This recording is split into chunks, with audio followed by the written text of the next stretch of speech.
Hello friends, তো আমি পার্লারে রয়েছি। এখন রাত বাজে 9টা, প্রায় 9টাই বাজে।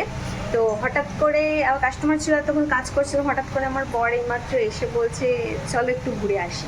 মানে কোনোদিন মুখ থেকে বেরোয় না, আমি বলতে বলতে পাগল হয়ে যাই, চলো একটু কোথাও ঘুরে আসি, একটু কোথাও ঘুরে আসি। তো আজকে নিজে এসে হঠাৎ করে বললো, তো একটুখানি অবাকই হয়েছিলাম, বাট বেশি খুশি হয়েছি।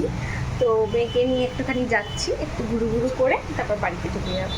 দেখি কী খাওয়া যায়, তোমরা দেখতে থাকো, সাথে থাকো। টাটা। এরপরে আমরা চলে গেলাম বাইকে, চলে গেলাম। একটু লেট হয়ে গেছিলো এই বেরোতে বেরোতে। তো যেতে যেতেই কাউকাছিতে যেই ফুচকা দেখেছি, ফুচকা দেখে তার লোভ সামলাতে পারলাম না। কারণ চলো আজকে ফুচকা খাই, অনেকদিন ফুচকা খাওয়া হয় না। আর আমার মেয়ে তো ফুচকা পাগল, আগেই প্লেট নিয়ে নিয়েছে হাতে, নিয়ে খাওয়া স্টার্ট। ও আমার থেকে বেশি খেয়ে নেয় পারলে, এত ফুচকা খেতে ভালোবাসে, টক জল দিয়ে খেতে হবে। তো ফুচকা খেয়ে আমি তো মোটামুটি খেলাম, ওর তো হচ্ছেই না, আরও খাবো খেয়ে আমরা চলে গেলাম। আবার আমার মেয়ের ইচ্ছে হলো ফিশ ফ্রাই খাবো, হঠাৎ করে বলছি ফিশ ফ্রাই খাবো। তো আমরা ফিশ ফ্রাই খেতে আবার দাঁড়িয়ে পড়েছিলাম।